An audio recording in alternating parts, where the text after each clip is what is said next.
What if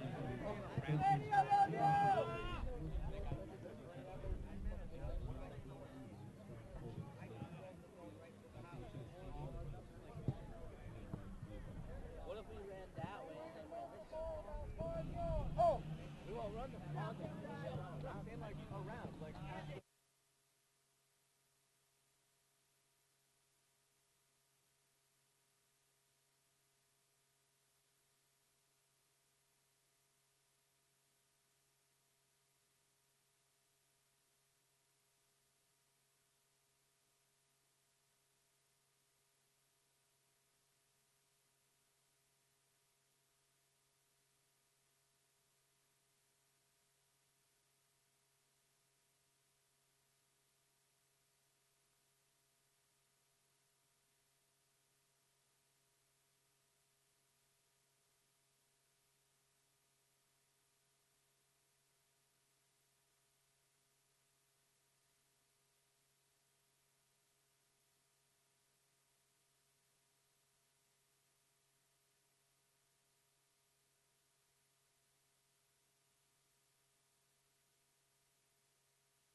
full.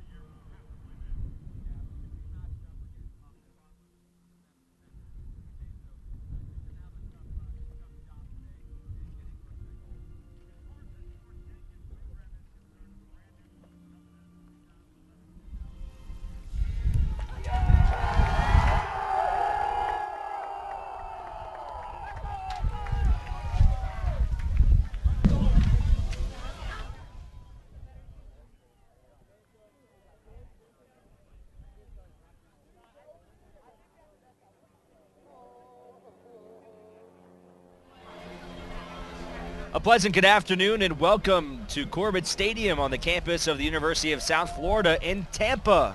We welcome you to the Class 4A State Final on the FHSAA Network. Girls soccer this afternoon as George Jenkins, the Eagles at 26-0, nationally ranked at number 3 by ESPN.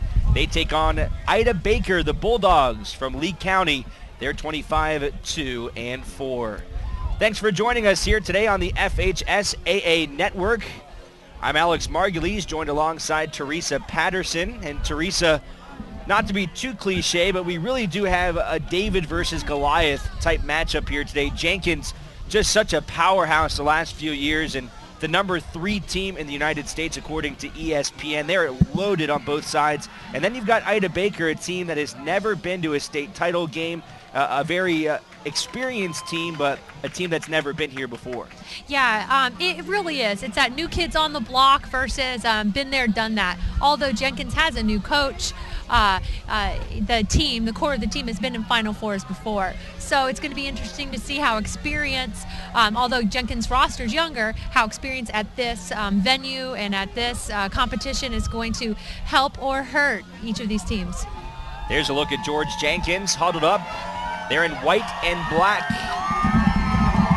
They come in with a record of 26-0. The number 1 ranked team in the state of Florida, winning state titles in 2008, losing the state title game in 2009, and they lost in the semifinals a year ago. Should be a good one here in the Class 4A Championship.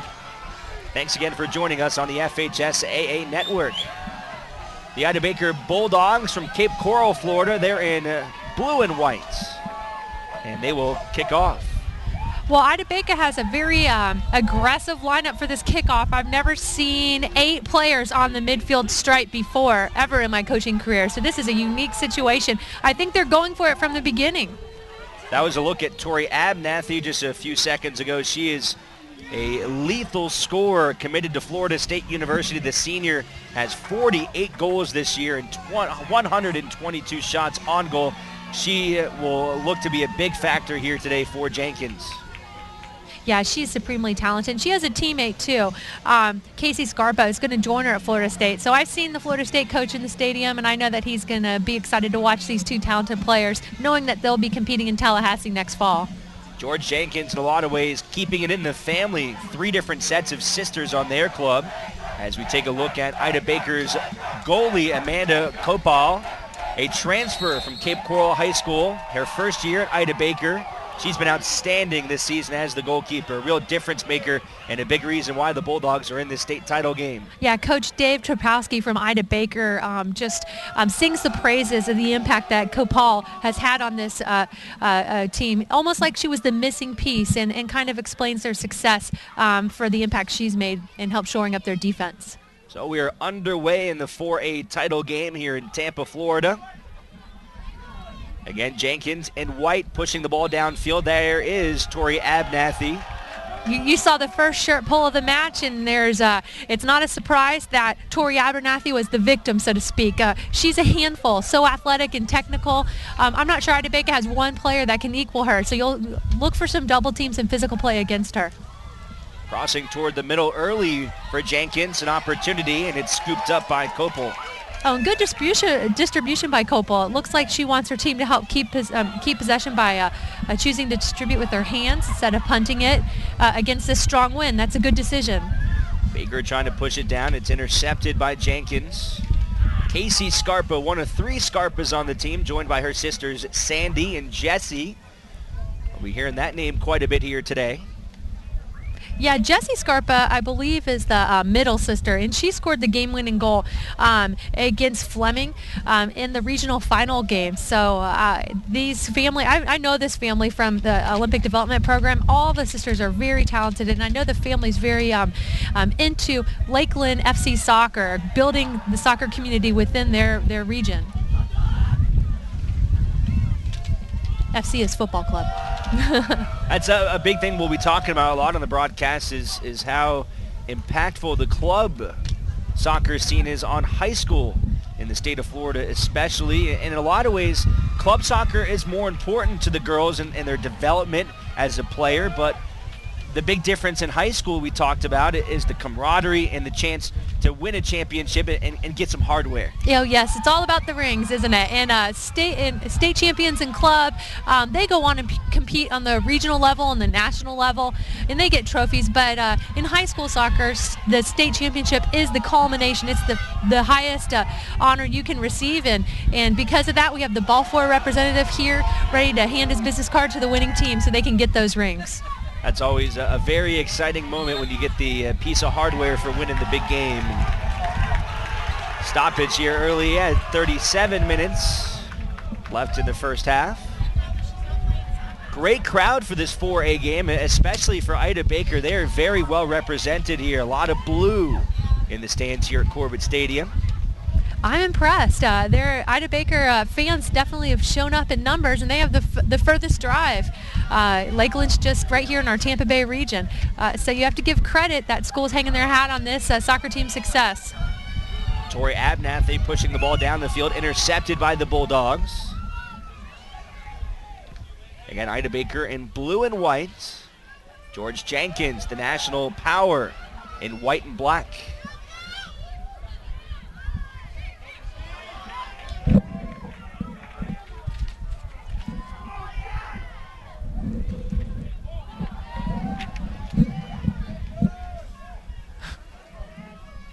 Ida Baker with possession down the far side of the field, and it's cleared out by Jenkins. It looks like both teams are kind of feeling each other out. I'm not seeing a run of possession by either team. So defensive pressure has been good for both sides. No one's holding on to the ball. Maybe that's the opening jitters of this championship game. Jenkins pushing it down deep in Ida Baker territory. Lindsay Anderson loses it, goes out.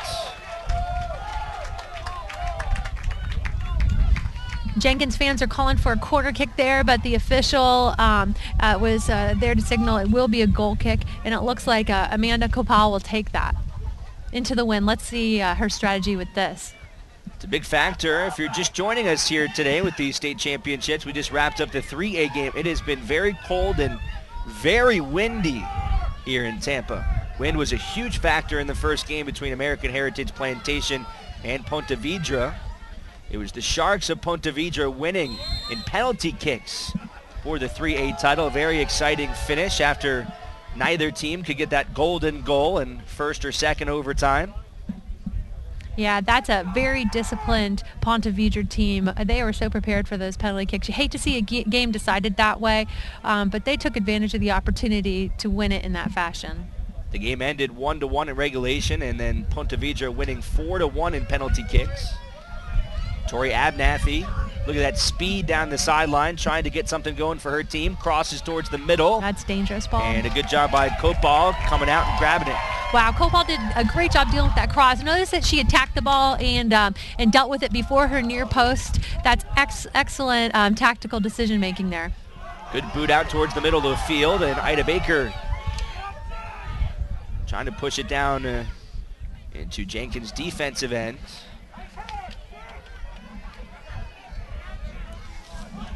George Jenkins, the Eagles on offense, driving down with numbers. Here's Lindsay Anderson, and it's taken away. I'm really impressed with how organized the defense is for Baker. Coach Tropowski even admits he's not a soccer coach by trade.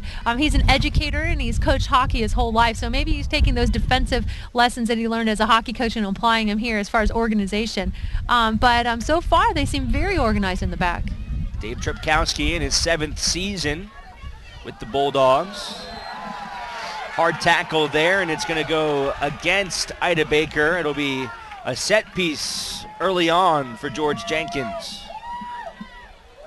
Jessie Scarpa taking down the sophomore of the three sisters. Sandy Scarpa, the freshman, she's number 14.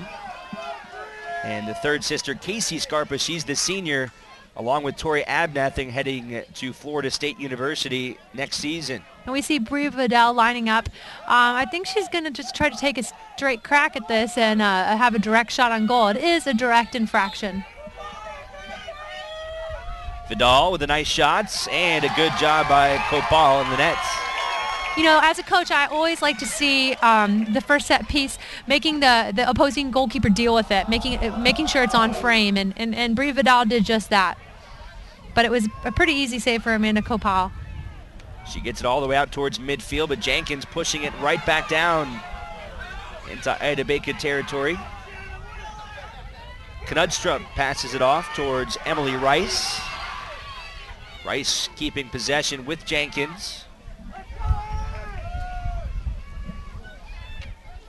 Here's Casey Scarpa. Brittany Herrera for Ida Baker is denied a chance to advance the ball and instead taken away by the Eagles.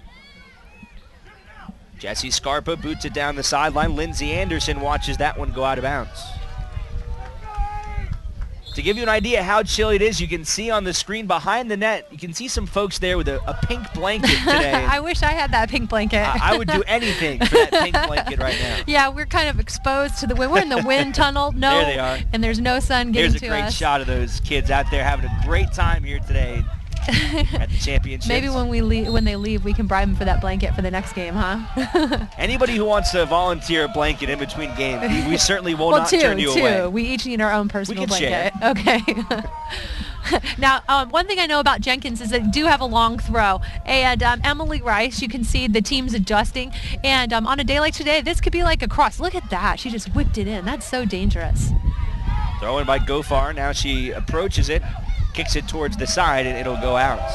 And I think that would have been offsides. Baker did a good job of pushing up with that negative pass, and if that pass had connected by Jenkins, I believe that Ashley Lopez would have been offsides.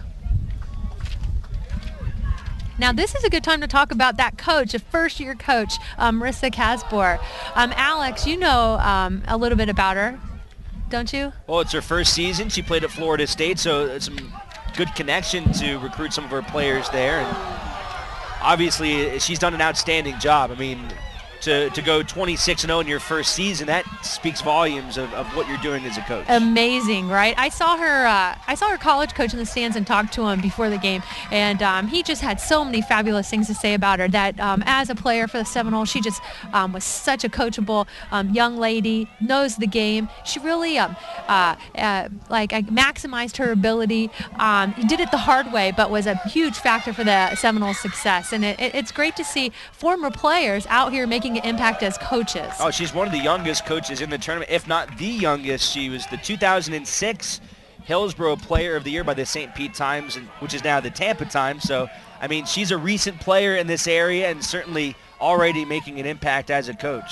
Yeah, she played at Bloomingdale High School and was an assistant there last year for Sue Pete, who is one of those just icons in the Tampa Bay area as far as high school soccer coaches. And after that season, I think that she was prepared to go on her own. And Sue Pete just thinks the world of her and her ability and potential as a coach. So I'm sure you'll be hearing her name in years to come. Good job by Jenkins clearing the ball out there. See a throw in here for Ida Baker. Rachel Swisher getting it in. Tori Abnathy taking possession for the Eagles. George Jenkins pushing the ball down. There's Kaylee Herrera. She watches that one go out. Excuse me, Lindsay Anderson watching that one go out. Well, already we're seeing this is a bit more fragmented game than the last we saw. I don't see either team making a concerted effort to bring the ball down and possess it. They're definitely being aggressive and looking to go forward quickly.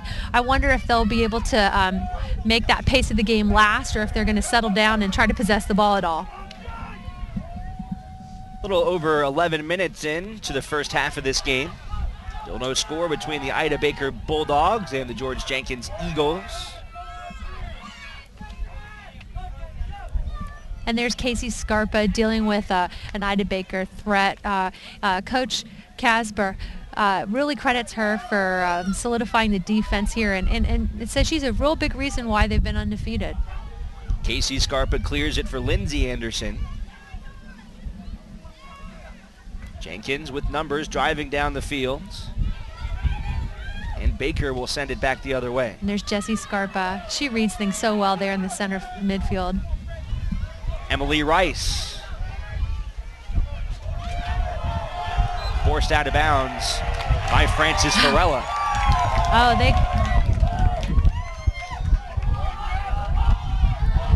Okay, the assistant official just, if you hear the people in the stands complaining, it's because she was indecisive and called it Baker's way and then recounted. She had the directions wrong. So that's what's not being shown on the TV right now.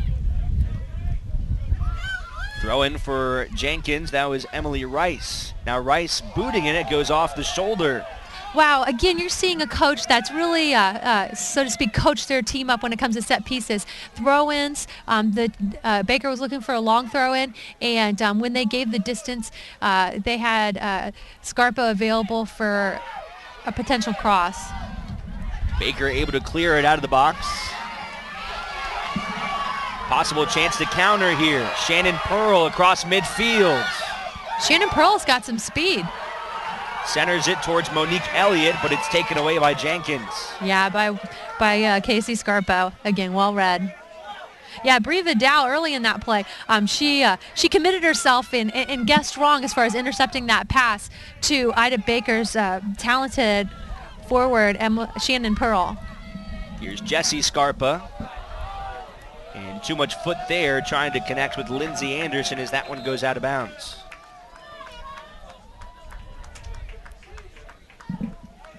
I'm impressed with the adjustments that Amanda Copal has made with the win. It doesn't seem to have a huge impact on her goal kicks and her distribution after the save.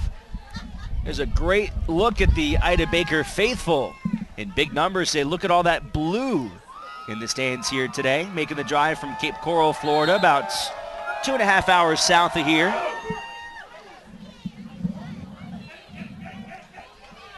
Jenkins on the offensive possession. Again, there's Lindsay Anderson trying to center, but it's knocked out. For a corner. And you're going to see Tori Abernathy is going to take most of the corners.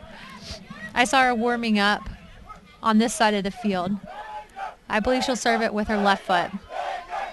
Abernathy with 48 goals this year. She has 10 assists as well. Look for an in-swinger by Abernathy. Oh, a little bit too much of an in-swinger. The wind pushing that one perhaps a little bit away from the net as well. The wind blowing towards the goal in that area. I agree, Alex. And, you know, they warmed up on the other side of the field, so it'll take her a while to adjust to this change in direction. There's the American flag. Look how much it is whipping. Here it's the stadium today. It blew over our monitor earlier. We've got some good sturdy tape now. It's not going anywhere. Yeah, duct tape, I think. It took out my coffee, but not too much of it, though. I was able to save most of the coffee. Yeah, come out and watch the games here. Starbucks coffee is flowing freely for everyone in the stands.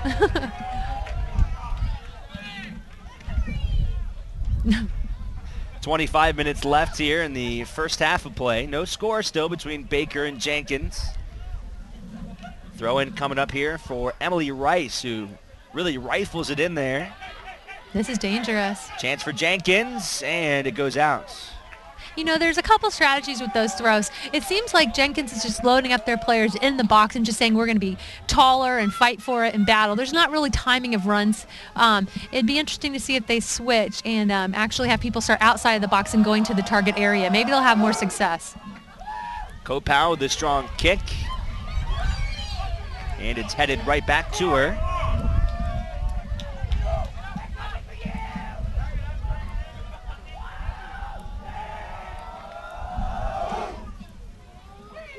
Strong boot into the wind, gets past midfield, and Baker will try to push the ball themselves. They've got a chance here. Oh, wow. And a good clear. Yeah, it all started Jenkins. with Maria Farella winning that punt. For a player short in stature, she certainly plays bigger than her, or taller than her size, so to speak. Here's Christine Knudstra. Centers it towards the middle. And Baker is able to get it out of harm's way.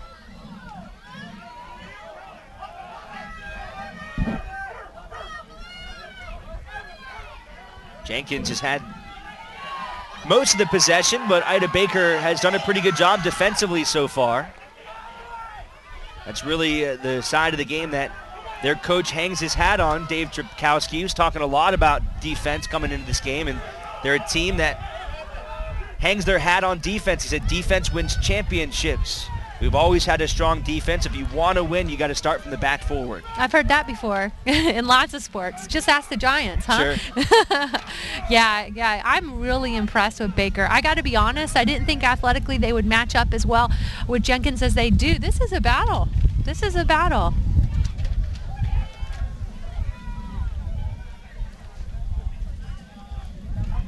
Jenkins, a couple touch passes to keep possession. Here's Abernathy, future Seminole.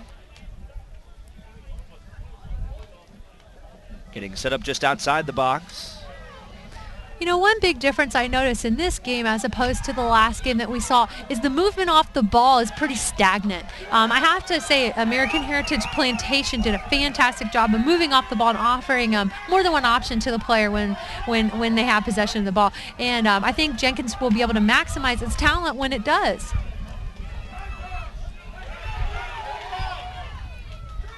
Saw kind of a glimpse there, and even earlier in the first half.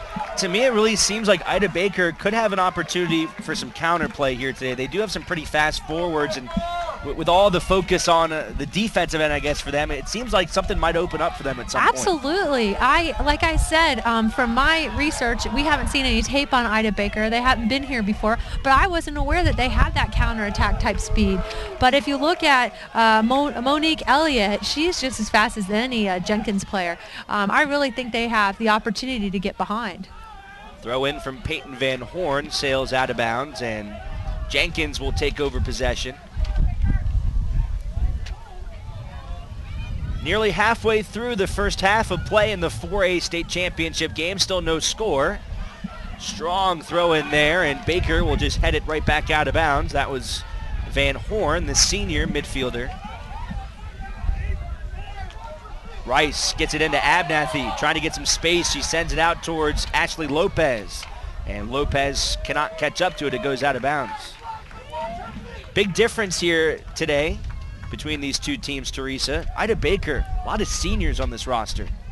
Yeah, they have been together, and I think they can read each other's minds. It is the most mature team that I've seen at this tournament as far as having upperclassmen. So I think that might play to their advantage today. Here's Kopal battling that wind and does a nice job getting it to one of her girls. Tori Abernathy trying to pickpocket there and really fighting hard for possession, but she will not be granted. Boy, I'd love to see Abernathy play, find a way to get balls on the outside, but here's an opportunity for Ida Baker to counter. Oh, there goes. Baker takes control at midfield, sends it down the sideline. Amber Hutchison gives it back to Jenkins. Now Baker, oh look at the referee. The official sets a pick. You know, going back to, good save. Jenkins now setting up. That's a good ball by Jessie Scarpa. This could be dangerous. Too much for Lindsay Anderson, who watches that one sail out of play. Yeah, it looked like it went across her body, like she might have had a chance. But going back to what I was saying about their forward and leading scorer, Tori Abernathy, if she stays in the middle of the field, there's going to be two defenders from Ida Baker on her at all times. And she excels in space, so I'd like to see her make some early runs into that flank space. So she'll only have one defender to beat. So our first half water break at Corbett Stadium. Still no score between George Jenkins and Ida Baker. Look at the referees there. And a little bit of laughter going on there as one of them was just completely checked. I'm sure the other two are giving her a little bit of trouble for it. Yeah, this is the first all female crew that I've seen out here. You know, I have to root for the women. So far, though, looks like Ida Baker is really up to the challenge, especially defensively against this strong George Jenkins club. The big difference to me, though, on paper, looking into this, I mean, Ida Baker's strong defense, that's really where they hang their hat. George Jenkins, of course, has a lot of offensive firepower, especially with Tori Abernathy. The difference, though, George Jenkins as well has a great defense. Last week in their game that got them to the state final over Fleming Island, they only allowed 5 shots on goal. Wow. Well, they're so athletic. And you saw every time Ida Baker tried to start something, just about every time, Casey Scarpa has that blend of vision, tactical awareness, and athleticism that she was able to stop most counterattacks. That's probably why she's going to be a Seminole next year. Well, it's interesting with the Scarpa sisters. There's 3 of them, and they're spread out through the field. Sandy Scarpa's a forward. She's the freshman. Then you got Jessie Scarpa, a sophomore. She's at midfield. And Casey Scarpa, the senior, she's on the defense. Yes. I wonder if that was done intentionally. You know, the father trained them for different positions. Okay, you're going to be a forward, you're going to be a midfielder, and you're going to be a defenseman. Yeah, and then in the backyard, we're going to have forwards versus defenders. Well, one thing I know about Jessie Scarpa is that I've never seen her wear a different color shoe than that. She is always in highlighter green shoes. That's her trademark. And, of course, with your experience at Steinbrenner last year, you were in this 4A title game. You won the state championship last year with Steinbrenner, and certainly you're very familiar with this George Jenkins team. You know, I'm familiar with them. We didn't compete against them, but watching them. They've been the nemesis for another school that's real strong in Hillsborough County, Newsom, and I've seen them compete against each other a number of times. But we were in a different classification than Jenkins, but I've coached a number of these players through the Florida ODP system. Ida Baker trying to get something going down the far side of the field, and it's knocked away. They'll have a chance to throw in here. But Steinbrenner did lose to Jenkins this year. I was not the coach in the regional semifinals. And the one thing I know about that game is that the score was 2-0, and both goals were scored within 40 seconds of each other. So when Jenkins gets hot, watch out. Penalty called there, pretty close to the penalty box. Ida Baker fans very excited for this upcoming opportunity. Now look at Tori. She comes back and sets the wall for her team, so the goalkeeper doesn't have to commit and be out of position. Here's Frances Farella on the kick. You know, there's room to bend. From this angle, I can see there's definitely room to bend that ball. Haven't had a chance to talk about her yet, but Hannah Hayes is in the goal for the Eagles. Farella. Look at that wind, just bend the ball right out of bounds. It is so tough here today. It's going to take a while for the players to get a handle on that. I can't express how much a factor this strong wind's going to have. Not only windy, but very chilly here today in Tampa. Jenkins trying to fight possession away from Ida Baker, and they will. Getting across midfield, there's Scarpa. Scarpa looking for Abernathy. Oh, and she just went behind her. Yeah, you know, one of the things that in watching Tori Abernathy play, she's going to develop better timing as far as that run staying on side. That wasn't a very sophisticated run she made. It was kind of straightforward, easy to trap offside. So maybe as the game goes on, she'll have better timing, maybe run across the pitch, stay on side, and then use her speed once the ball is played through. George Jenkins passing the ball around. Nice possession here. Rachel Swisher. Now take your space at speed. That's what you want to see. You beat a player, take him at speed, but she decides to shoot from distance. That's effective as well. Good job by Copel stepping up, taking that one away. Another booming kick into midfield. She really has a strong leg.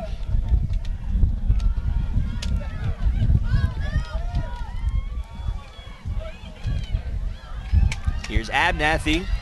Most dangerous score on both sides. That's a great positive touch. You try to take to split the defenders. Knudstrup Sends it back, and a booming kick is just wide of the nets. That was dangerous, and I believe that's the left back, Brie Vidal, attacking. I've seen her being active in the attacking half numerous occasions so far this half. It's exciting to see defenders that can be so dangerous on both sides of the ball. These two teams actually met last year, and George Jenkins beating Ida Baker 6-1, but that was without Amanda Kopal in the net. She's a transfer from Cape Coral High School, and she transferred to Ida Baker specifically for this opportunity, and she's getting it here today. Well, she certainly has made a difference for this squad. I don't have any notes that she's committed to a college, but she certainly has the tools that if she wanted to, she could find a home as a student athlete at the next level. Couple ticks, under 15 minutes left in the first half of play. Strong kick for Baker down into Jenkins territory. Looking to create something here. Shannon Pearl centering it towards the middle. She was looking for Monique Elliott. Cleared though by Jenkins. There's Shannon Pearl's name associated with a dangerous opportunity for Baker. She's a player to watch for them. Here she is again. And Pearl is tripped up just in front of the penalty box. Very surprised that was not a call. I am very surprised. From this angle, it looked like the Jenkins player came in from behind. But here's Jessie Scarpa on the counterattack, and their speed is dangerous. Scarpa's got space and a couple players with her. Oh, that ball was just played slightly behind her teammate, Ashley Lopez. If it was in front, it could have been a goal. And another whistle. Boy, what an opportunity that would have been for Baker just outside the penalty box in the first half. A chance to take an early lead instead. Play continues, and now Jenkins with the set piece coming up. Yeah, you know, as the game goes on, Shannon Pearl, we just keep calling her name. She's a special player, and I know Coach T has enjoyed having her on that roster for the last couple years. Certainly Pearl and Elliott have had their chances early, as that one is perfectly placed for an attack, and it goes over the net. You can see Amanda Kopal frustrated with her defense that there was such a good look for Jenkins. I'm surprised she was that open. It looked obvious to me where the ball was going. Maybe they'll adjust. You know, in the 18, it's got to be tight man-to-man marking. None of the zonal strategies work because one touch will equal a goal. So you really have to kind of man up or body up or however you want to say it. So maybe they'll have more organized marking next time. Jenkins continuing to push heavily on the offensive end. Baker just trying to get it across midfield. They will not. The Eagles doing a nice job getting the ball around. Just past Abernathy. She couldn't control it, and here comes Kopal to come and pick it up. Kopal's wise to take her time with this distribution. And she is choosing to drop kick. Again, I'm so impressed. She's the only goalkeeper in this tournament faced with the wind that has done a drop kick. It's a lower trajectory, and timing-wise, it's a little more difficult to perfect, but the surface here is so true and smooth that it's a safe bet. I'm so impressed that she has that as a tool within her arsenal. Another big throw-in by Emily Rice. Cleared away temporarily. Ooh. Whoa, look at the wind. Nearly took that one in. Yikes. Exhibit A for the wind, huh? I'm sure she's excited for the second half so she can get away from that wind and get on the other side. Probably make it a little bit easier for her. Yeah. Under 12 minutes left here in the first half. Scarpa with a shot, and it is just over the nets. A nice attempt, though, by Scarpa. Yeah. She's an athlete. She is definitely able to hit that ball from distance, and you want center mids that not only have the vision to play players through, but when they have time and space to hit that shot at distance. That's the sophomore, Jessie Scarpa, 32 goals this year. What a season. She had the lone goal last week in the 62nd minute in their 1-0 win over Fleming Island, which got them into this finals. Yeah, and you would have thought it would come from one of their upperclassmen, but Jessie seems to be struggling a little bit here, like she got the wind knocked out of her after this shot. Let's see how she handles the goal kick. Jenkins really getting aggressive on the offensive end. Abernathy keeping it in and serving it out. for Ida Baker is Gibson. Here's another long throw for Jenkins. You think there's a good chance Jessie Scarpa joins her sister Casey at Florida State coming up in a couple years? I don't know. I bet if, it's either absolutely or not at all, right? Isn't that how sisters work? They're polarized or they're together. So I bet, but if with Coach Kaspar as her coach, the chances are a lot higher than if she wasn't. It's one of the great opportunities for these girls playing for someone like that is really helping them go to a school like Florida State. We were talking before the broadcast what a state power they are here in the Southeast, really one of the top programs in the entire country. Yeah, they play in the most competitive women's soccer conference in the country, and that's the ACC, which has long been dominated by UNC. But the Florida State Seminoles won the tournament this year, the ACC tournament, and got to the Final Four of the national championship. Scarpa was driving, and then she was absolutely trucked at midfield. You know what I know about her is that you're going to see a lot of physical courage on her part, and it will lead itself to this. Oh, boy. A lot of pain here for both girls, slow to get up. Opposite Scarpa, down on the ground for Ida Baker is Peyton Van Horn, the senior. And that is a painful sight for both of these girls. Look like going to need some time to really get themselves all right as they're slow to get up. Yeah, on Scarpa's side, I think the wind is just knocked out of her, so she'll be okay. I'm not sure about the Ida player.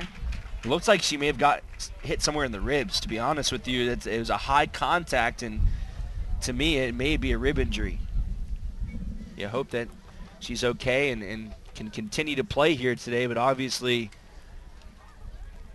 not a good sign for Van Horn and this Bulldogs team. Now, one thing that viewers would maybe need to know is that once a coach or medical personnel comes onto the field to address a player, that player does have to leave the field. So there will be a substitution after this.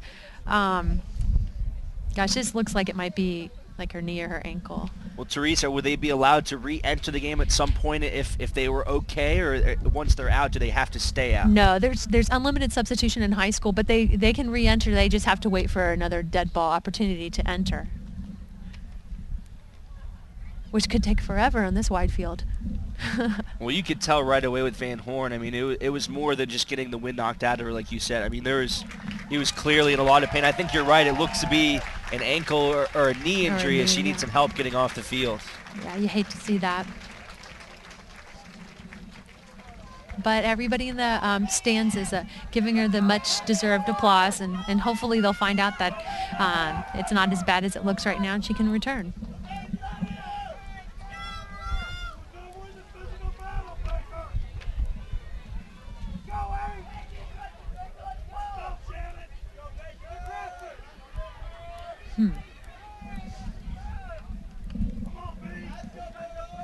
So the new player entering, Jordan Gofar. Senior coming in replacement of Van Horn. Listen to these Ida Baker fans. They are really fired up to be here, and rightfully so. And it's your first time in a state title game. It's just such a huge moment for this school. And truthfully, for the entire Lee County, this is the first team in Lee County history to even play for a title. Oh, it's amazing. And, I'm just so happy for this group and their fans that they get to come out here on this beautiful Saturday and show their colors and support their county and their school. 9 minutes left here in the first half of play. Baker trying to get the ball down into Jenkins territory. Some jostling there as it goes out of bounds, and Jenkins will have possession. Bree Vidal on the throw-in.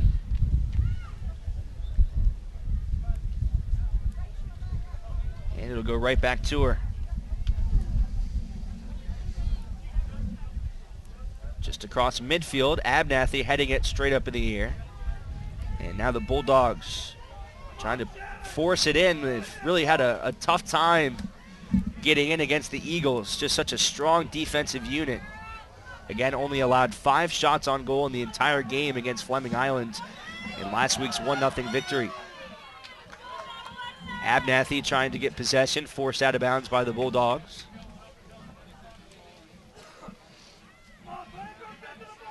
Ida Baker's defense is, like I said, very organized. But you know what they're not doing? They're not helping their team transition from defense to attack. They're not helping their team keep possession. And if they don't do a better job of trying to settle the ball and pass it, they're going to end up chasing a whole lot. And that'll lead to Jenkins having an opportunity to wear them down. So I hope they settle down and kind of help build from the back. Here come the Eagles. Lindsay Anderson sending it towards Ashley Lopez, and it's kicked out by the Bulldogs. It's worth noting Ida Baker last week in their game against Melbourne, it was a 0-0 score until Shannon Pearl scored with 15 seconds left in the first half. Oh, wow.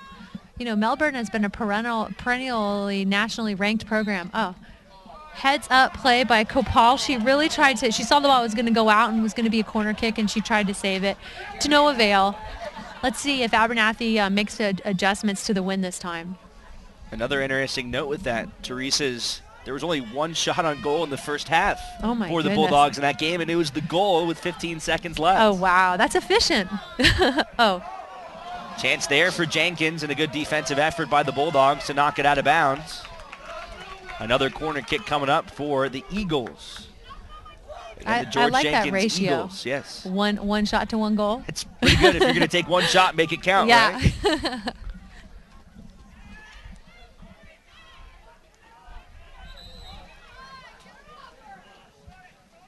Tori Abernathy, the senior. Look at this. Well, the camera can't show it, but Jenkins has a number of players committed to the front post, leaving the back post space open. I wonder, this is certainly a set piece that looks like it could be dangerous. Good kick. And again, the wind will take that one right out. All right, that's the second time. Now, as a coach, I'm giving her, you got to give us a chance or I'm going to change you. Talk or look. The first time it's okay. The second time, you've got to put the ball in play at this level. So hopefully she'll make that adjustment. There she is, Tori Abernathy. Just an unbelievable season here in the state of Florida. 48 goals, 10 assists, and a scholarship offer to Florida State University up in Tallahassee. I think she signed the papers. I think it's official. That was actually just a couple weeks ago, the National Letter of Intent Day. It's such a special day. I truly enjoy it, and I loved being a part of it at our school. We had 2 athletes sign. Although I wasn't their coach, you know, I had to be there.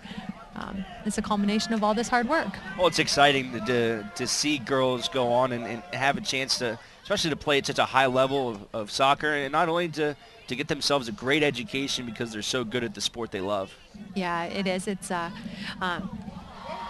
could be chance dangerous. For Jenkins, and Kopal comes up and takes it away. Outstanding job again by the senior. She has really done a nice job in the net.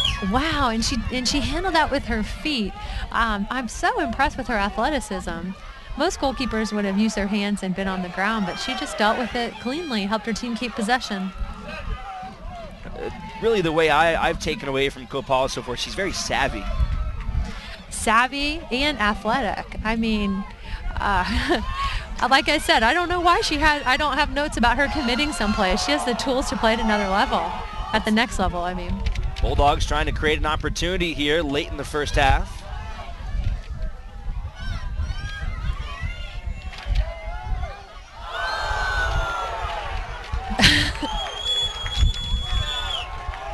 The reason I laughed is because the official didn't make a call. You know, it really seems like the official was influenced by the people in the stands making the call, and that was what my chuckle. Let me translate what that chuckle was. It's getting physical, and boy, I think Ida Baker's team is going to benefit from all these people in blue in the stands. They almost had an opportunity like this earlier, but there was no call, and this time maybe something that didn't deserve as much of a call did, so that maybe a little bit of retribution for the Bulldogs to get this opportunity here. It might be. 3.5 minutes left in the first half. Let's see what the Bulldogs can do.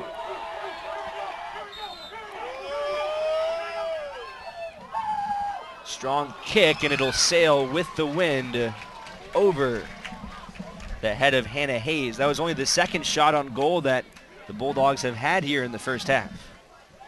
Well, they should only need one, right, in their last game. So now they have 2, but at any time they could be dangerous. You know what an amazing stat is to me about Hannah Hayes? She's played in 25 games. She only has 42 saves. That means there have been so few shots on goal. And listen to this, in 25 games, she's allowed 3 goals. That's amazing. That's absolutely amazing. I know that they're kind of like the kings of their region, so to speak, but they played Lakewood Ranch early in the season, and that was I got to tell you, that's the best team that we faced last year on the road to the state championship was Lakewood Ranch and American Heritage Plantation as well.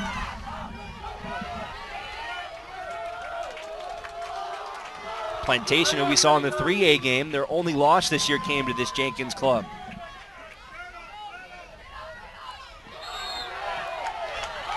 Some aggressive play there at midfield and some chippy after the fact very stuff there, chippy. too. Farella gets knocked down for the second time here in the last few minutes. And we'll see if Ida Baker can push it down. The camera, and again. They do not like each other, Alex. Look at that shoving right now. I know. I feel like I'm watching YouTube of that New Mexico game. I don't know if you remember that famous viral clip.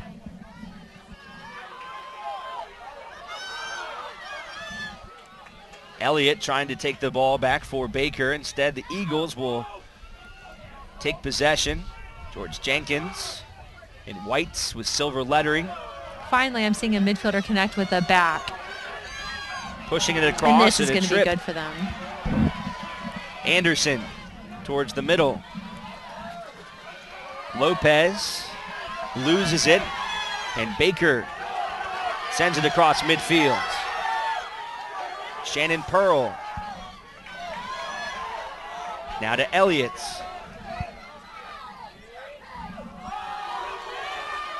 And a little bit too much on that one, and Jenkins will just clear it out. Casey Scarpa saw no need to try to maintain possession. She felt her team was numbers down and decided better safe out.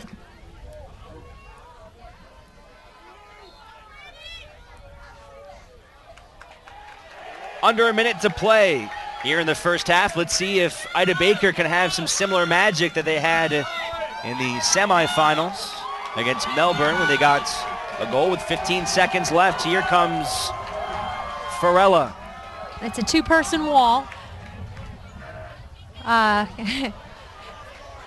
she hooks it a little bit too much there and splits the wall, ironically.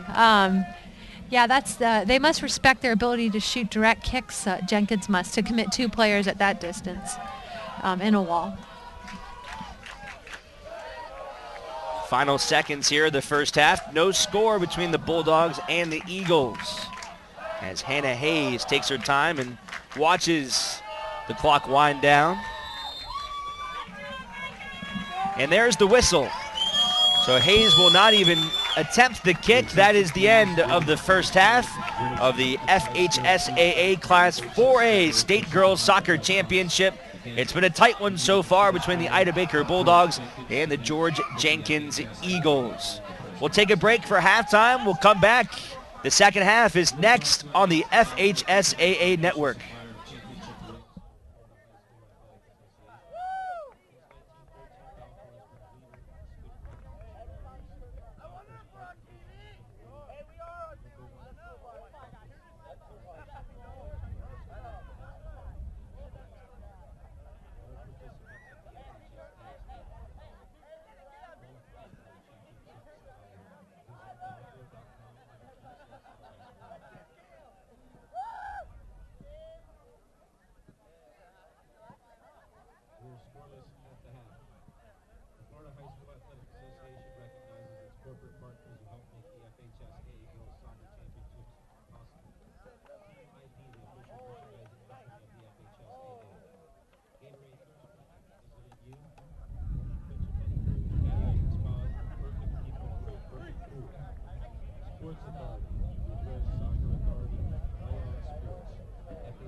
player up here. Ah, that's good stuff. All right, perfect. Prepare a Wiley Ballard graphic. Do you want me to start the stream? Start the stream. Camera 3. Beautiful. We're coming in on 1. For more information on how your school can join the Play on School broadcast program and participate in the FHSAA network, go to FHSAAsports.com/SBP.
mind the shot? When you pan right? I mean, a little bit, but Move forward a little bit, and that's where you'll be in front of me. it's not even buzzing.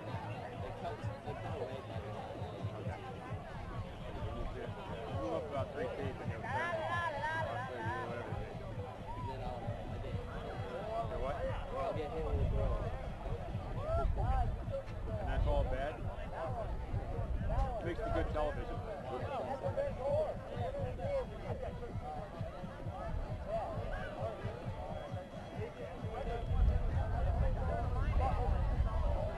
guys will be here next week. Up there doing it. We're doing it.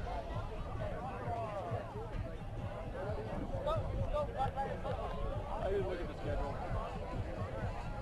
You're full time? I'm sorry? Full time? Yeah. I've been with Brighton House for a while. 23 years. I don't know if that's good or bad either. The only reason why I stay is because of the insurance. They got great insurance. Yeah. It's important. Kind of sometimes you feel trapped, like you just want to say screw it, you can't. I'm not at that point yet. I'm looking for insurance. Yeah, they got great insurance. It does medical eyes. My wife's had some serious surgeries. It covers everything but the copay, which is like $35. Yeah, they even want to get rid of me somewhat because I got so much time invested. They can buy so much cheaper.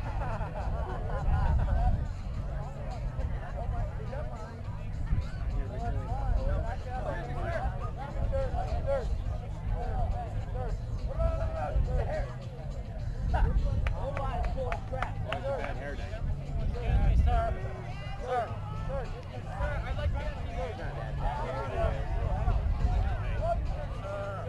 I'm sure I'll see you around though.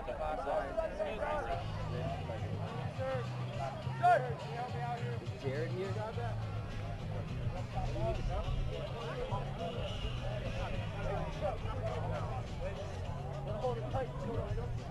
Sorry?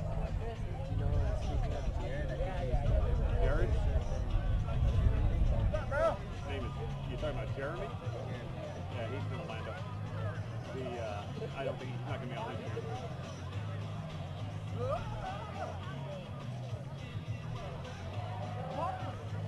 Yeah, it's just like Scott that's doing Red Hat today, whatever, he's a producer. I'm normally an engineer. So because we're using, we're kind of like I said, helping them out, so their regular positions are taken, So that's one of our camera guys up there.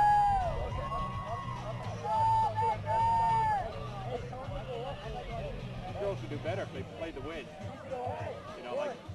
This one here is instead of shooting at the net, where if you shot 30 feet in front, the wind would take it to the net.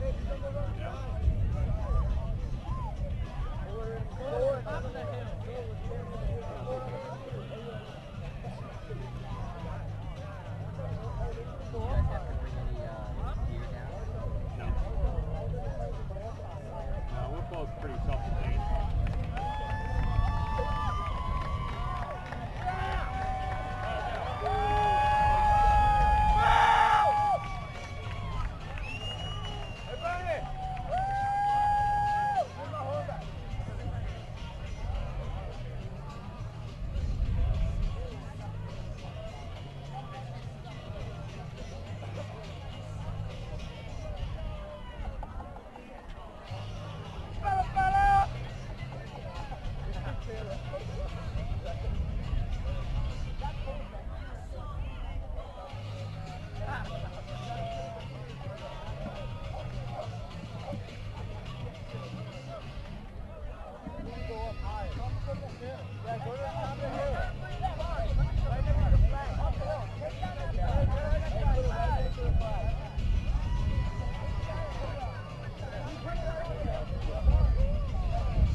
Getting set for the second half of play for the Class 4A state title game between the George Jenkins Eagles and the Ida Baker Bulldogs on the FHSAA network.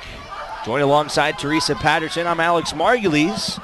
Teresa, pretty good first half between these two teams, and Ida Baker, really, who is a significant underdog in this game, really playing well. Yeah, they've shown they belong here in this state championship. Very organized defensively and had a couple of counterattack opportunities. Jenkins will start possession. Once again, they're in white with silver lettering. Booming kick down the middle of the field. Tori Abnathing trying to get an opportunity, but Baker able to squash that pretty quickly. Jenkins spent just about the entire first half on the offensive side of the field. And they get the first corner kick of the half. Now this is the side that I saw Tori Abernathy warming up with, and she was serving the ball real well. Maybe the wind will being against her will help her, since she likes to bend the ball in. Yeah, her first two corner kicks were pretty poor, and you said as a coach it might be time to pull the plug on her from the corner if she can't start getting it a little closer, getting them a better chance here. Well, she hits in-swingers, and I know that the wind going against her is probably going to help her. Pretty good attempt this time, but it's cleared by the Bulldogs. Baker able to avoid the rush there that time as Jenkins got away with one there. No, they will blow it dead. It did touch the hand of Bree Vidal. You know, it's up to the official to decide if that's an intentional advantage gained by using the hand or not, and apparently they felt it was.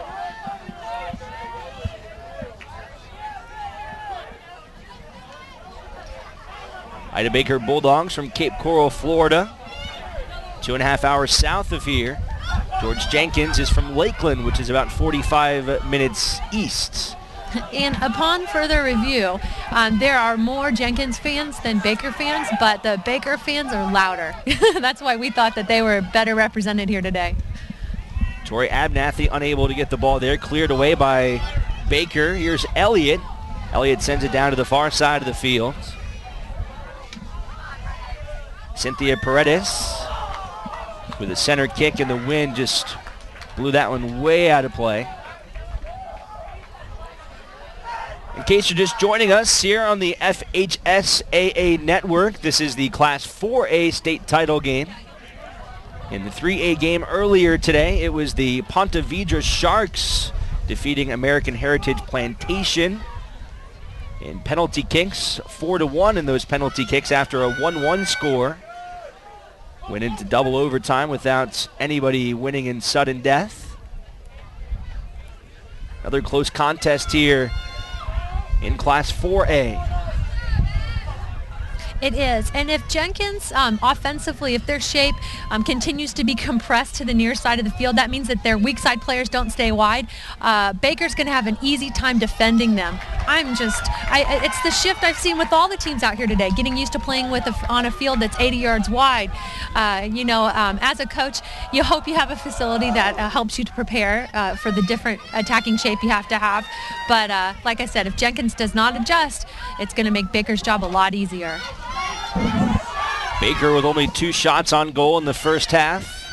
Trying to create some more opportunities here in the second half of play.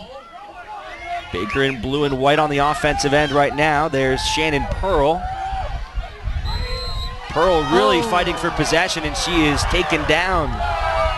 And they're actually going to give possession over to Jenkins. Looks like she signaled for a little bit too much tugging there. Well, it was a foul on top of a foul, or a foul followed by a foul. And actually, the second foul was the worst, I think. But the official had already decided and committed to blow the whistle for Pearl for her infraction of pulling the jerseys.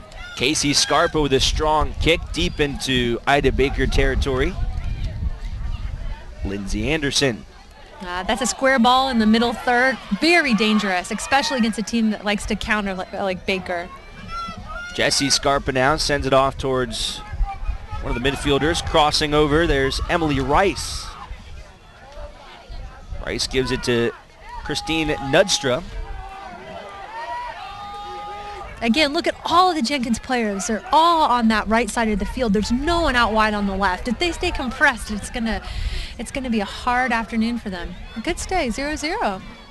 They need to really they need to keep the ball, spread the field out if they want to make Baker chase them. Here's the speedster, Monique Elliott. Elliott tries to send it ahead towards Vargas, but knocked out of bounds. 2 players to watch on the offensive end for Baker, 23, Monique Elliott, and in the center of your screen, number 8, Shannon Pearl. Both of them with a lot of speed for this Bulldogs team. Yeah, and they complement each other. Pearl is the technical holding player, and 23, Monique Elliott, she runs off her real well into space, so they're just a great tandem. 2 of the few underclassmen on this Bulldogs team, several seniors that have been together under Dave Trepkowski, and their first chance at a state title. Very big weekend here for Ida Baker, the first team in Lee County history to play for a girls' state title. This was an incredibly long substitution, but it looks like all is set now.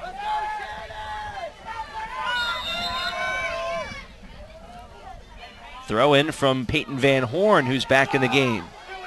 If you remember earlier, Peyton went down with an injury. She was hobbling off, actually had to be carried off by a couple of the coaches, but she's okay now, back in, so that's great to see. You hate to see a girl go through all that, especially as a senior, and not have an opportunity to play in the state title game, so she's back and healthy as of right now. Yeah, it's nice to see her return to the game, and I know her teammates are going to benefit from her leadership on the field. Alexis Vargas with a quick throw in, away from Elliott. Lindsay Anderson gives it to Tori Abnathy. Abnathy hugging the sideline, trying to create some space, and it's kicked away by Emily Gibson. You know, I like Abernathy playing the width instead of staying in the center. I just think it's a matter of time before she gets behind on either one of the flanks.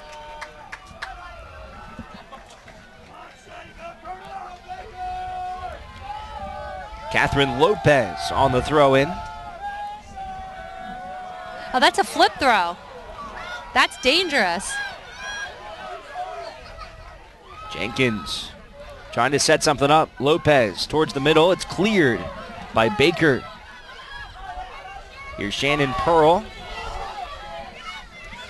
So Jenkins has 2 dangerous throw-ins. They have Emily Rice, who just does a straight-up long throw, and then they used Catherine Lopez with the flip throw. I'm a huge fan of the flip throw since it won our state championship. But the runs in the box are different for Jenkins. Again, they're clustering their players in the 18 and just battling for that ball. Whereas what we had to do is we would try to time runs in a little bit better and have just one target, spread players out, so to speak. But be honest, you weren't a fan of the flip throw until it won you this championship. No, it never worked in practice. It is so hard to predict the trajectory of it. So, yeah, but, you know, the player Lauren Laughlin, I have to give her credit. She was excited about something new, and I let her develop it. But again, for those of you just joining us, Teresa Patterson last year was the head coach of Steinbrenner, who won the Class 4A state title, and they won that game 2-1 in overtime. She was the Tampa Tribune Women's Coach of the Year, as well as a numerous amount of other accolades and titles. And now she's watching as a fan and as a spectator, making her broadcasting debut this weekend, and looking like you're having a lot of fun with it. Oh, I'm enjoying this. It's filling my soccer fix, so to speak. You know, now my new job is being a mom. So it's nice to come out here and just get a feel of just the best teams in the state. I'm real fortunate to be here with you today, Alex. 31 minutes left here in the second half of play in the 4A title game between George Jenkins, the Eagles, and Ida Baker Bulldogs.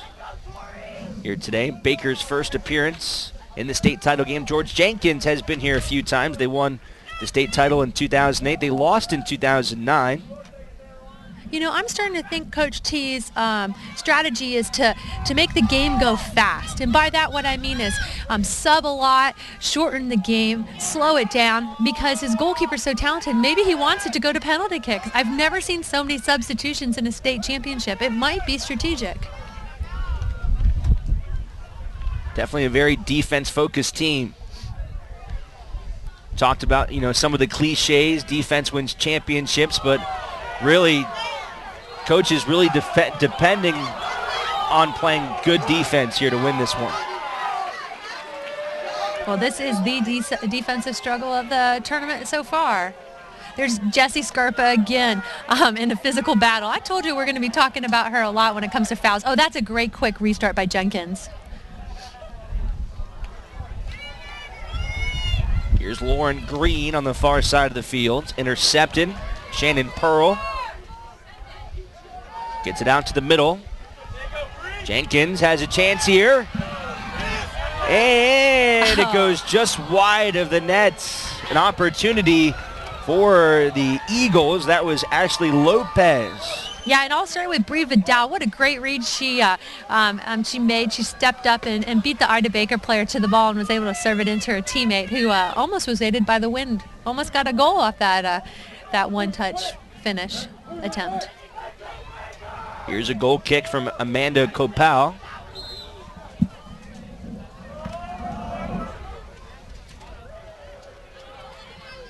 Goes off the head of her teammates, Peyton Van Horn. Jenkins will get a throw in quickly from Bree Vidal.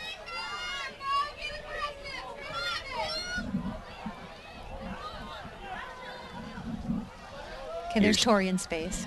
Abnathy centers it. See, that's just over the head. Another opportunity for Jenkins, and it's going to continue in the box.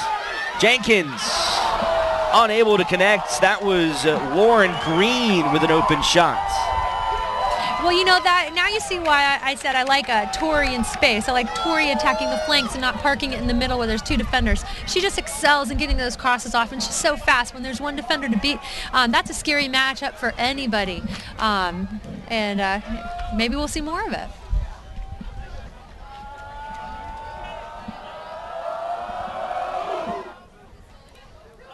Called Powell with a kick towards the middle of the field. Here's Alexis Vargas chasing the ball out of bounds along with Christine Knudstrup. Got to pronounce the K. And they will actually give the ball back to Ida Baker. It seems like there's some indecisiveness on the part of the officials here. I hope that the crowd isn't swaying them. I doubt it. Shannon Pearl fighting towards the middle. Elliott looking to get it, and she cannot. Jenkins going to try to go quickly the other way. Abnathy's tripped up near the sideline.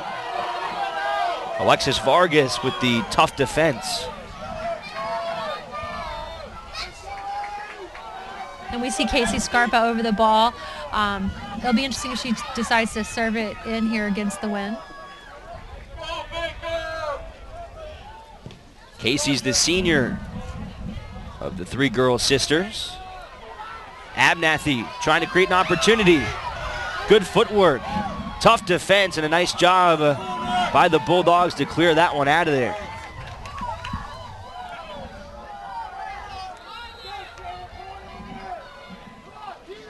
Good shot at the crowd here at Corbett Stadium on the campus of the University of South Florida. And we see yet another sub for Ida Baker. I'm starting to think that this subbing pattern is a strategy to shorten the game, because as soon as one person gets off the bench and goes in, you see him pulling other ones up and talking with them. He's really doing a job, because the clock continues to tick as the substitution is being made, and it's always someone on the far side of the field. There's no urgency to leave. He's pretty smart. There's the senior Autumn Yesh checking into the game. It's interesting, Dave Trepkowski, his background, he admits, is more in hockey before he became a girls soccer head coach, and he's done a pretty good job with this Ida Baker club. an amazing job. Well, he's an educator, you know, so it doesn't matter what sport. I know people who are soccer experts, and they just don't know how to manage people. They don't know. It's difficult. It takes a special personality to be able to manage people and maximize their abilities. And it sounds to me like that's what Coach T has, that ability. Well, in the last 3 years, this Ida Baker club has gone 94-14. Wow. Yeah, I thought last year we were going to see him in the regional final game, but Barron Collier, one of their rivals, upset them. They had a lot of seniors last year. Barron Collier did, and that probably was the difference. But what a jump that this group has made, and I know everybody in Lee County has to be proud of what Ida Baker's accomplished so far. Well, they've had a good core, and they've had a very good team that maybe could have gotten in this position in years past, but the big piece that they were missing was in the goalkeeping position. Lindsay Anderson trips up the defender in the box as that one goes out of bounds. It's a corner. Yeah, Baker's asking for a foul against Anderson, Jenkins player, but the officials awarded a corner kick. You know, going back to Copal, Baker's goalkeeper, that's the reason why I think Coach T wants to go to penalty kicks. He trusts her. Yet another missed opportunity by Jenkins, a mishit corner kick. This is amazing. They have not had a good one today. 4 opportunities, and not one of them has really been close to the net. You know, it looks like Coach Casper really likes the in-swingers. Now, I tell you what if she, maybe she might want to think about flipping her corner kick servers. By that, I mean having Abernathy serve it from the opposite side, so her left-footed service would be an outswinger, because Baker's goalkeeper, Amanda Copal, she has great range. She's coming off her line and dealing with crosses. So that strategy of using in-swingers might not work with Baker. Copal kicking into the winds. Gives it to one of her players. Here's Vargas. Vargas tripped up, and Bulldogs will take possession here on the near side of the field. Good throw in. Goes to Elliott, who pops it up. Elliott. It's still in. Kept it in down the sideline and watches that one roll out. Yeah, Elliott doesn't want to get into a physical battle with Casey Scarpa. She wants to get into a track meet, but not a physical battle. Jenkins will boot that one towards midfield.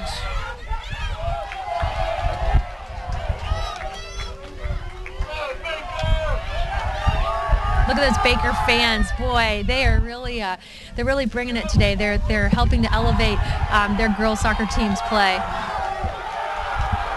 Jenkins pushing it hard,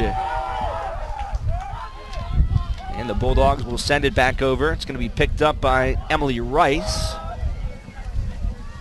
Now a chance for the Bulldogs. They've got good numbers down the field. Looking for Elliott, and it's too much for her to get to as it rolls into the hands of the goalkeeper, Hannah Hayes. It seems like that's the first time Hayes has had to deal with the ball this half. So the wind's not helping Ida Baker in their counterattack so far.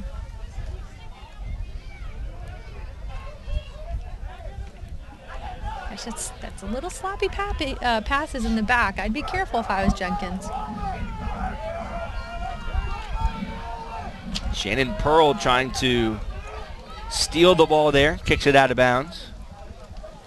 And a throw-in coming up from Emily Rice, who's been strong on her throws here today.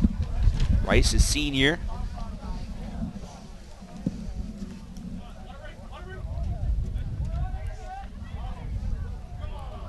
Tori Abernathy streaking down the far side of the field, and it's broken up by the Bulldogs. Yeah, that was well read by the Bulldog defender. But Nudstra.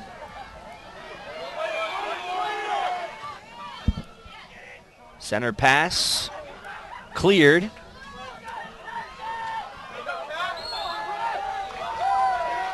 And a whistle blown near midfield. Bulldogs are going to try to get this one quickly. They've got their speedsters down on the far end of the field.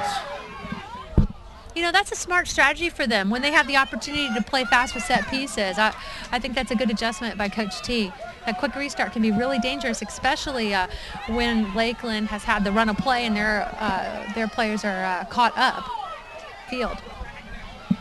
Seems like the Bulldogs are willing to let this game rest on the defensive end and maybe try to get a quick strike opportunity out of it. Really rely on that counter strike. That's something we talked about during halftime as looks to be their strategy here today.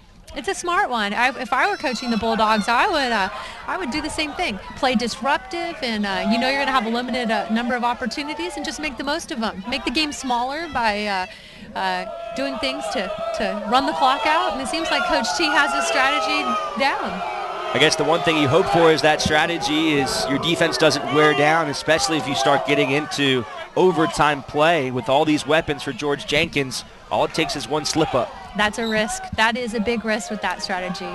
But, you know, on the other hand, Jenkins is not passing the ball around. You know, they're not a possession-oriented team, or if they are, they're not showing it today. They're not making Ida Baker chase them.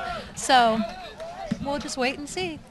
Certainly not afraid to give Jenkins corner kicks. They haven't proved yet that they can have any kind of effectiveness. They've gone away now from Tori Abernathy, instead inserting Lindsay Anderson, a senior, as well to kick from the corner. This is her second try. Much better, and the head is just wide of the nets. Definitely their best opportunity there, but unable to put it in. You know, I think if they get a corner kick on the other side, they'll still have Abernathy take it. Coach Casbar really likes that in-swinger, and so Abernathy, who is left-footed, wouldn't be taking it from this side, I think. 60 minutes deep into this 4A final. Still no score between the Eagles and the Bulldogs. As we take a look at the George Jenkins bench.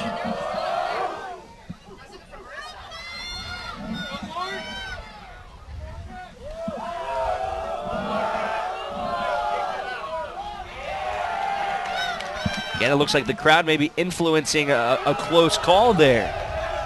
Like you said, George Jenkins, maybe more fans here in attendance, but the Bulldogs fans from Cape Coral really very vocal here today. And they were the first to arrive. They got the 50-yard line spot filled up before many Jenkins fans came. Well, it's understandable. Actually, Ida Baker as a school has never won a state title in any sport. Any sport, so wow. this is a huge day for their school, a newer school in the Southwest Florida landscape, as we have our final water break of this 4A final. And again, no score between the Bulldogs and the Eagles. George Jenkins came in as the number 3 ranked team in the country by ESPN. I mean, there's a chance if they win this state title game, there's an opportunity for them to really be the mythical national champions. There absolutely is. Now, one of the unfortunate things is this national ranking is based on results, and it's also based on individuals that don't get to see all the teams in the country. You know, so it's the closest we get to a national ranking that has any validity. It'd be interesting, or I would love to see some type of like regional championship, so the state champions could go on and play yet one more game.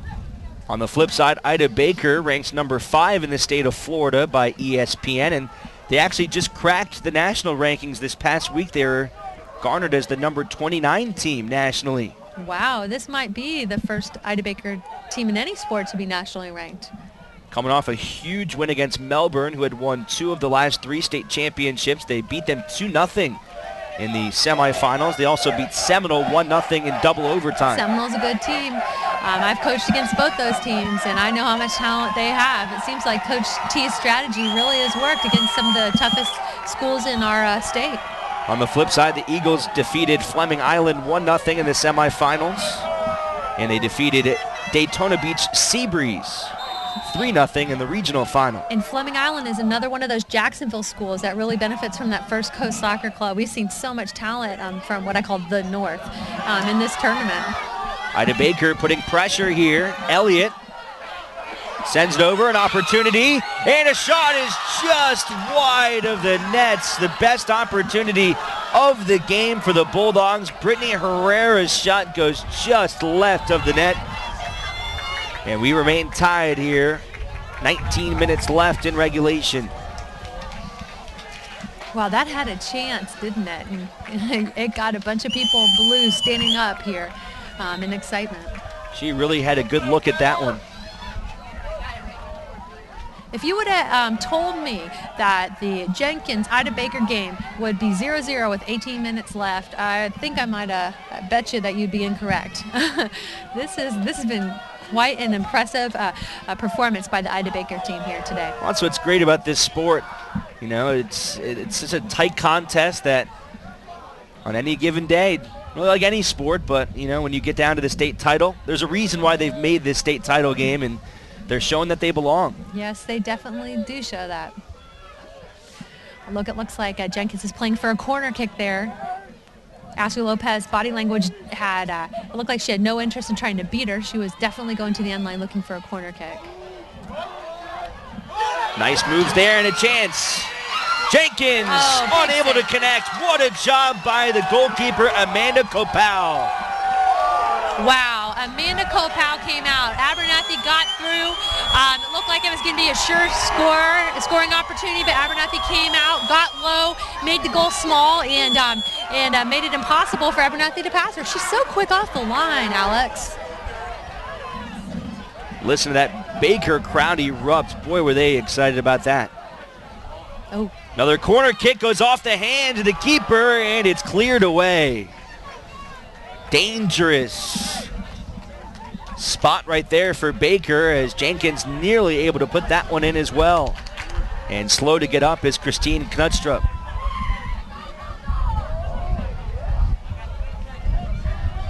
So in the last few minutes, both teams have had their chance. Now look at Amanda Kopal. She has no urgency in getting the ball back in play. The officials can ask her. Oh, I guess there's a sub. That might be the reason.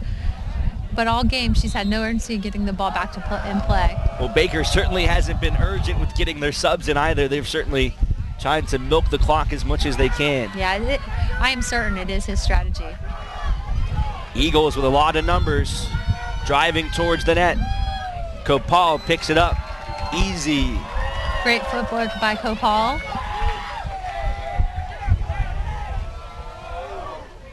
Strong kick deep into Jenkins' territory.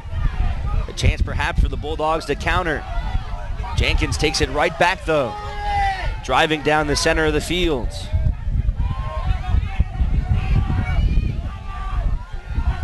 Now Baker. Elliott nearly had a crease, but it's kicked away. As Alexis Vargas watches that one go out of bounds. You know, Kopal distributed with a drop kick again, and you saw how deadly that can be. Shannon Pearl looking for an opening. Pearl, the big shove in the back.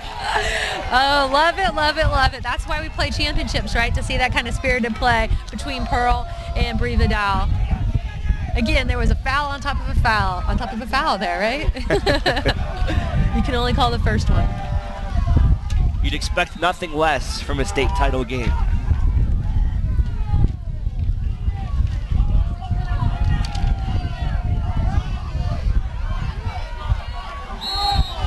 Some more physical play here at the midfield.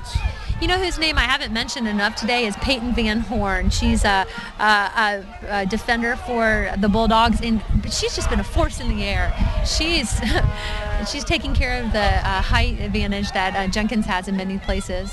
Shown a lot of fortitude, especially after leaving in the first half of that injury. She's playing through pain right now to continue to give Ida Baker a strong effort.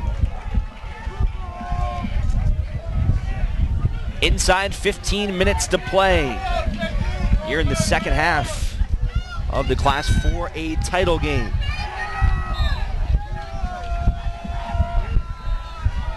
Jenkins on the throw-in. Scarpa off to Rice. Rice driving down. Baker takes it away. Here's Elliott.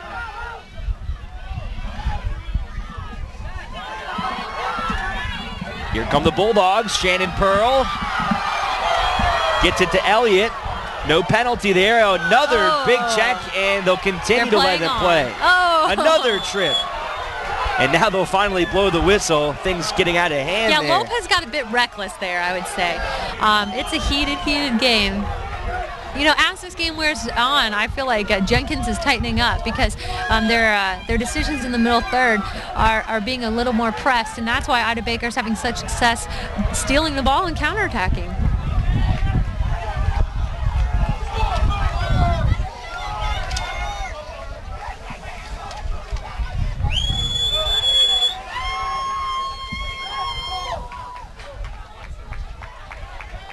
That's a 4-person wall.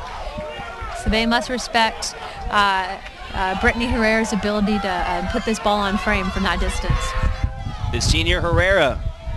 Strong kick towards the net, handled by Hayes. Right into the wind.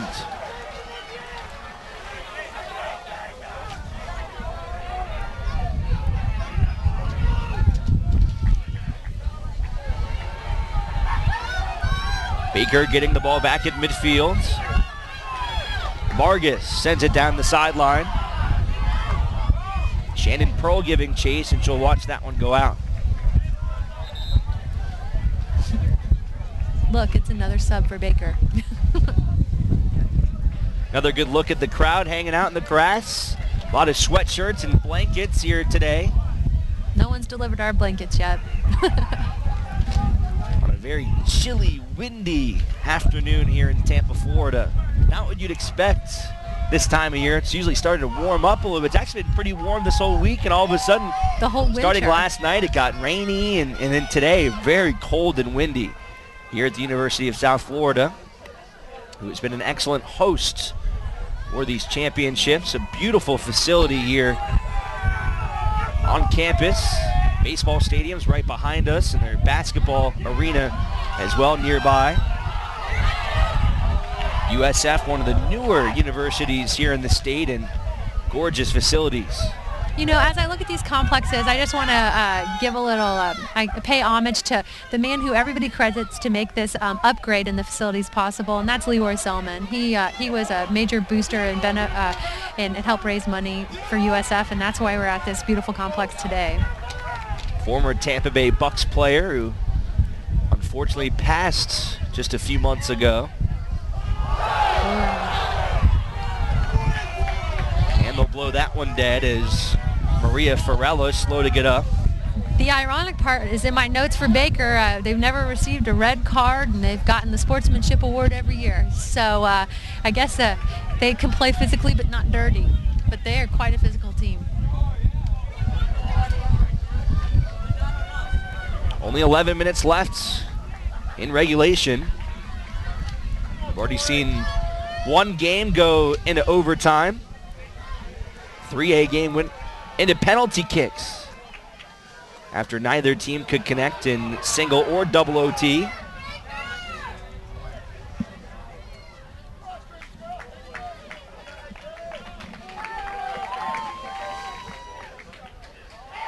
Gosh, no team really has a handle on any kind of possession. I feel like this entire half has been fragmented. No great build-ups. I really would like one team to settle the ball down, find feet, and make the other team chase. It seems like they're caught up in the physical play. Play blown dead there. It looked like Ida Baker really could have had an opportunity to continue that. I'm not sure they would have wanted play to stop there. They had two offensive attackers in good position, but they'll have a set piece instead. Yeah, advantage is a subjective thing. Not all officials will call it the same. Certainly been a few calls that could have gone different ways here today. As Maria Farella gets set here, the senior. Inside 10 minutes to play towards the middle of the field. Monique Elliott goes up for a header. And it looked like it went off of Jenkins out of bounds, and Bulldogs will continue possession. Quick throw in from Vargas. See, they're picking chances to speed the game up. This is a smart Bulldogs team. Looking for Shannon Pearl, and the throw from Vargas just goes out of bounds, and it'll be a goal kick. Kind of a wasted opportunity there for Ida Baker. Yeah, it was. It seemed like there was a miscue between players, but again, they're following Coach T's strategy. Speed up the play when they're in the attacking third, and every other time, slow it down. Booming kick out towards midfield. There's Tori Abnathy. You know, one of the things I noticed about this Jenkins team is that they're not taking advantage of the vertical space that's available to them. Baker's defenders, especially 19, are playing so deep. They have 2 covering personalities, are playing really deep. And even right now, Jenkins has no player at the last defender. If you put Abernathy at 19 and just served a ball, I know she could outrun the Baker defenders. But they're pulling their forwards back into the midfield. Baker with a lot of attackers here. Here's Shannon Pearl trying to get possession. A lot of Jenkins defenders surrounding her, and she's tripped up. And they'll whistle that one dead. Now that would have been a great place to do a quick restart right there with Jenkins defenders with their back to the ball. 0-0. Jenkins and Baker for the 4A title. Inside 8 minutes to play. Okay, Jenkins is overwalling this. And what I mean is they don't have enough defenders to mark the people on the backside. So if this is a cross and a service and a header, it could be successful. That was a great setup there. Unable to connect, though, was Alexis Vargas. Jenkins looking to counter.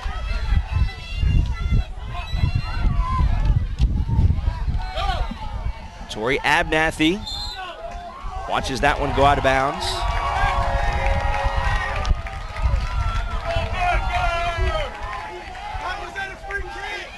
Vargas will just toss it in for herself. Oh, I see a bad sign here. I see Jenkins players arguing with the officials. And when that occurs, you know, frustration is set in. And when you're frustrated, you aren't aware. And I hope that they can calm down and understand that the officiating is not in their control, and to control what they can control, which is getting in better offensive shape when they win the ball. Baker's been able to neutralize her. Tori Abernathy, just saw her on the screen. The Florida State commit has not had very many opportunities today. See, no effort to control the ball right now.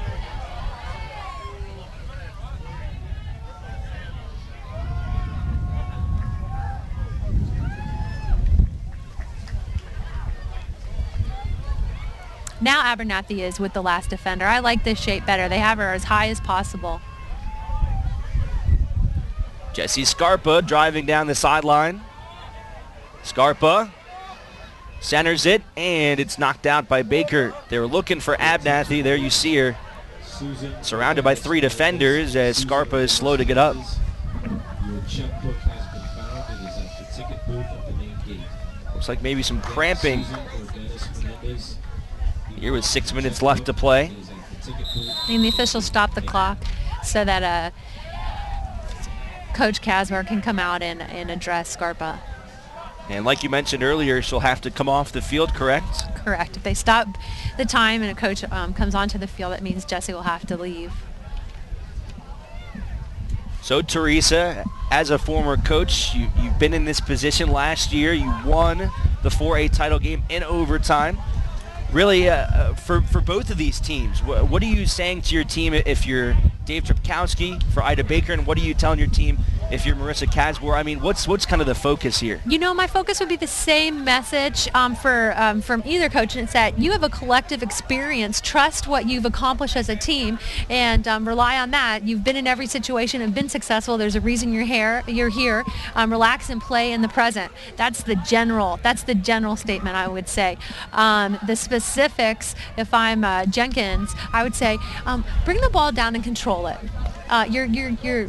Your attacking shape has been disrupted, and you're not taking control of the situation. So I like Jenkins' depth in overtime. If they go to overtime, I think if they make that tactical adjustment, they should be fine. But in this half, they just really, I don't want to use the word kickball, but they played so direct and with no success because the defenders in Ida Baker are so deep.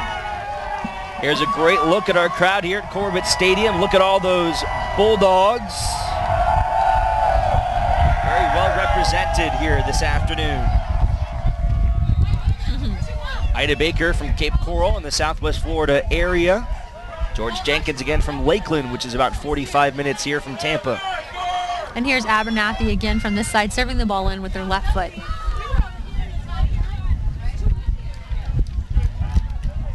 And again, very ineffective. We're glad you could join us here today on the FHSAA Network. We've got the 5A title game coming up after this. Abernathy, pretty good ball. Yeah, that was her best ball of the day. And she gave her team a chance with that service.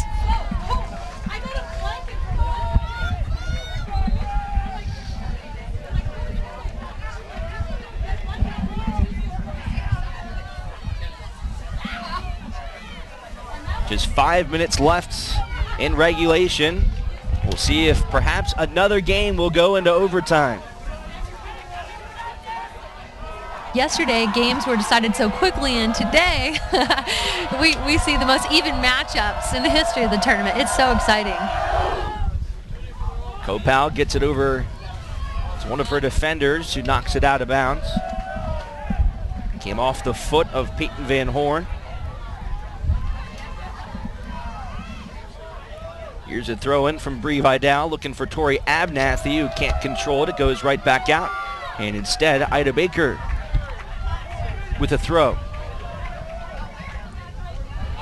Emily Gibson gets it in. Right back out.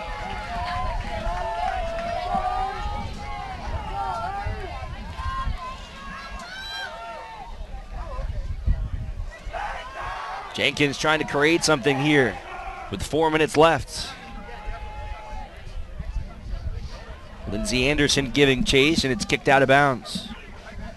And here we're going to see the long throw from Emily Rice.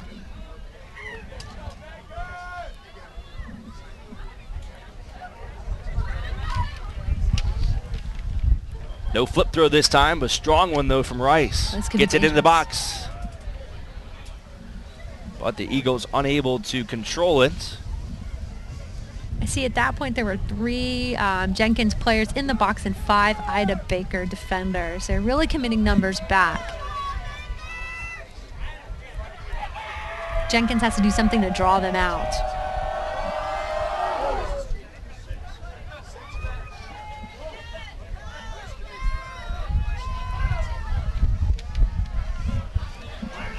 Ida Baker having a hard time clearing it. Tori Abernathy. And an easy play for Kopal.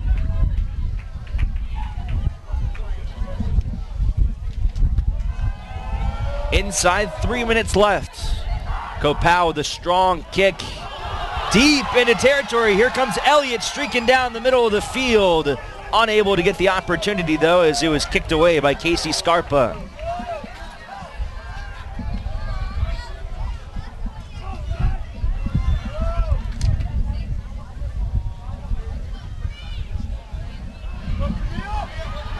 Jenkins takes control at the midfield.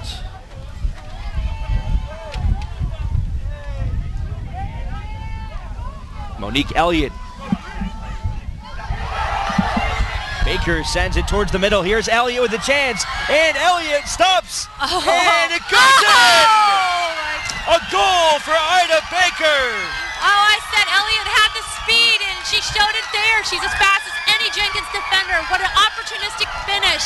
You know, Jenkins has had the ball in for most of the game, but here we go. Baker counters. I think Coach T's strategy certainly is paying off. Exhilaration for the Ida Baker Bulldogs and their fans here at Corbett Stadium. With 2 minutes left in the Class 4A state final, they take the lead. Unbelievable goal, unbelievable goal. I am just so impressed with Monique Elliott. As a junior, that angle was so difficult to finish, and she just slid it under Hannah Hayes. Had her moving, great finish, great efficient finish. 56 minutes, or excuse me, 76 minutes seconds of scoreless soccer here today, and Monique Elliott with a burst of speed stops on a dime and just sneaks it past the goaltender Hannah Hayes. Unbelievable. This is why we play the game, and look, here we have another opportunity. Baker.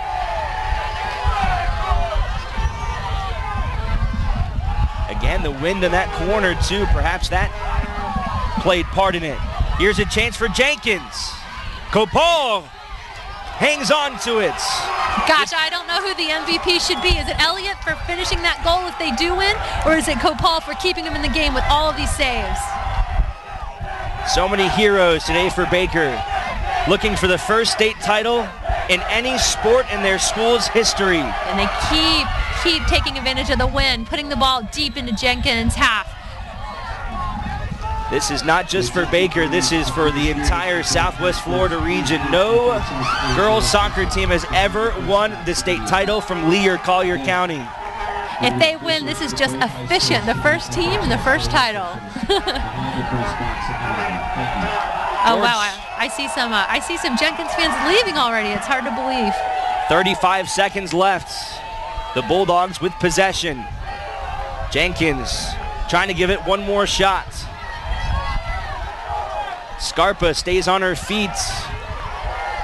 She may have a chance. Scarpa. Now they got to get this in play. There's 15 seconds left and no one's running. Okay, Abernathy's running. I would commit all players, even my goalkeeper. This is it. 5 seconds to go. Can she get a shot off? It's still in play. It's still in play. And that's it. The Ida Baker Bulldogs from Cape Coral, Florida are your Class 4A state champions. Unbelievable. You have to be so proud for Lee County's first ever state champion in girls soccer. Coach T, the hockey coach, he pulled this off. He had the strategy. I'm so impressed. What an unbelievable effort by Dave Trepkowski's crew. Led by goaltender Amanda Kopal. She was the missing piece, a transfer from Cape Coral High School. She transferred specifically for this opportunity, and with 2 minutes left in the game, the winning goal by junior Monique Elliott, her 32nd goal of this season, and that is your final in the Class 4A state championship. The Bulldogs unseat nationally ranked George Jenkins, a club that was 26-0 this season. What a fantastic game, and that is why you play this kind of contest. You see Jenkins there upset, and the Bulldogs just jubilation, but what an afternoon. It's been a fantastic afternoon. The Class 4A final will come back for the awards presentation. For my broadcast partner, Teresa Patterson, I'm Alex Margulies. We'll take a quick break. We'll see you back for Class A 5A.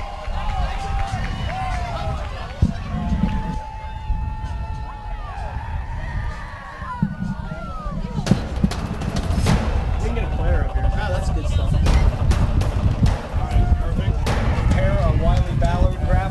Do you want me to start the stream? Start the stream. Camera 3. Beautiful. We're coming in on 1. For more information on how your school can join the Play on School broadcast program and participate in the FHSAA network, go to FHSAAsports.com/SBP.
Josh, get up!